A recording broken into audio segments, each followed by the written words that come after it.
Assalamualaikum warahmatullahi wabarakatuh. Perkenalkan, nama saya Pak Yunus Alim. Di sini kami akan mempresentasikan hasil dari laporan tugas Big Data kami mengenai segmentasi pelanggan e-commerce menggunakan algoritma K-means clustering. Oke, di sini kami beranggotakan 3 orang. Yang pertama yaitu Amanjan Usman dengan NIM 01, dan yang kedua yaitu saya sendiri yaitu Pak Yunus Alim dengan NIM 020, dan yang ketiga atau yang terakhir yaitu Fandi Yakub dengan NIM 05. Oke, baiklah, di sini saya akan menjelaskan bagian abstrak, yang mana abstrak ini dibagi menjadi 3, ada fenomena, solusi, dan hasil. Yang mana dari permasalahan ini biasanya volume data transaksi e-commerce itu sangatlah masif, yang mana sistem konvensional sangat kesulitan mengekstraksi wawasan untuk mencegah cruise atau perpindahan pelanggan. Oleh karena itu, solusi yang kami tawarkan yaitu dengan mengimplementasikan pipeline ETL berskala besar dengan algoritma machine learning unsupervised berupa K-means clustering, yang mana hasilnya itu kami dapat menghasilkan data bersih mencapai 219 juta baris, dan kami mempetakan pelanggan menjadi 4 klasifikasi profil untuk menghasilkan rekomendasi yang strategis. Oke, beralih ke bagian metodologi, mari kita lihat arsitektur yang kami bangun untuk penelitian ini. Yang mana proses ini dimulai dari paling atas, yang mana itu kami menarik 1 juta data dari dataset Synthetic US e-commerce melalui Kaggle API, yang kemudian data-data tersebut kemudian kami olah menggunakan Google Colab.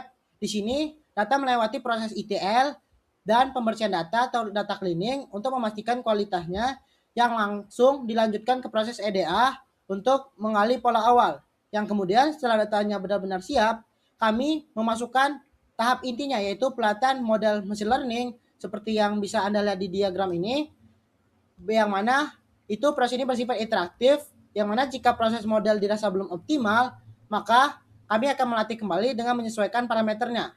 Yang mana terakhir, apabila model sudah selesai dievaluasi, maka data akan terverifikasi atau tervalidasi ya, yang mana alur ini akan selesai dan menghasilkan 2 output utama, yang mana untuk visualisasi insight data dan kesimpulan dari model akhir dari prediksi akhirnya. Oke, sekarang kita masuk ke tahap pertama dari proses ETL, yaitu ekstrak. Di sini kami menggunakan Google Colab sebagai tools atau wadah untuk kami melakukan percobaan di semua proyek ini. Mungkin kita langsung saja ke intinya. Di sini kami menarik data ini melewati Kaggle API, yang mana ada 4 dataset utama yang kami gunakan, yaitu ada table customer, order, order item, dan product. Nah, waktu kami tarik data ini, sistem juga akan langsung merapihkan nama dan kolom dari jumlah datanya, yang kemudian biar kami yakin dari 1 juta baris data ini dia sudah terekstraksi dengan aman dan siap diolah. Selanjutnya di proses ETL, di tahap transform, di tahap ini dilakukan untuk membersihkan dan menyiapkan data sebelum analisis. Proses ini mencakup penghapusan data duplikat dan nilai kosong pada atribut penting, konversi format tanggal menjadi tipe date time, serta pembuatan fitur baru seperti tahun, bulan, dan total transaksi. Selain itu dilakukan optimasi penggunaan memori melalui downcasting tipe data numerik agar pemrosesan data skala besar menjadi lebih efisien.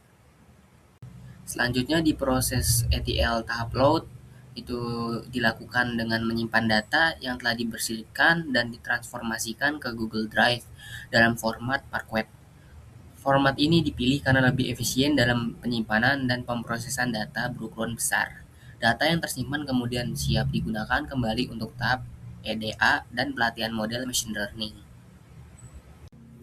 Selanjutnya di data quality kami melakukan pemeriksaan kualitas data sebelum proses pemodelan.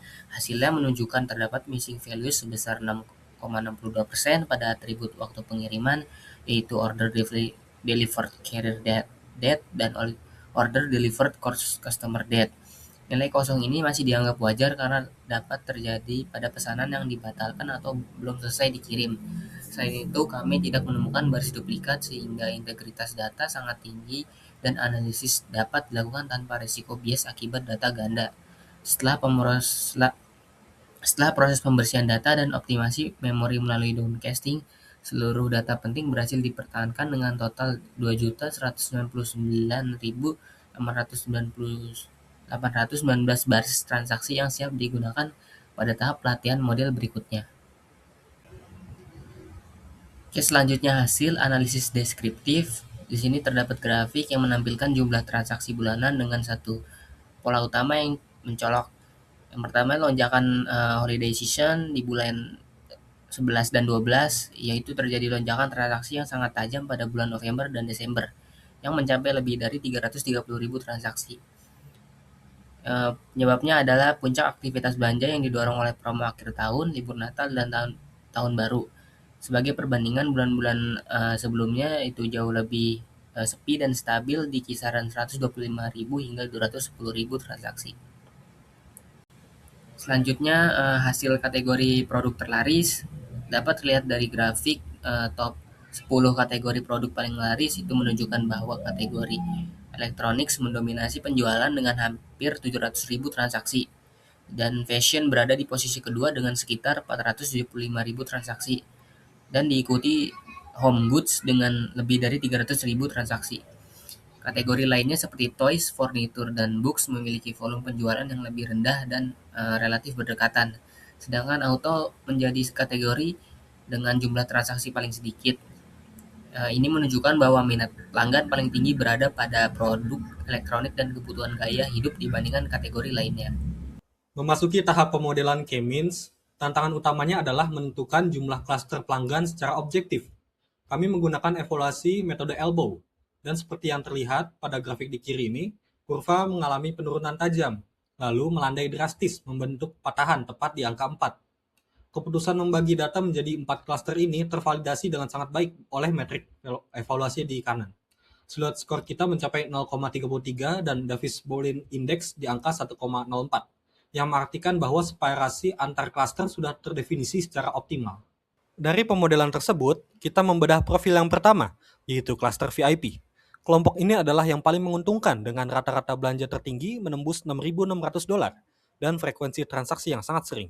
Tindakan strategisnya adalah dengan memberikan early access eksklusif untuk produk elektronik kelas atas. Selanjutnya adalah klaster loyal dengan rata-rata belanja $5.000.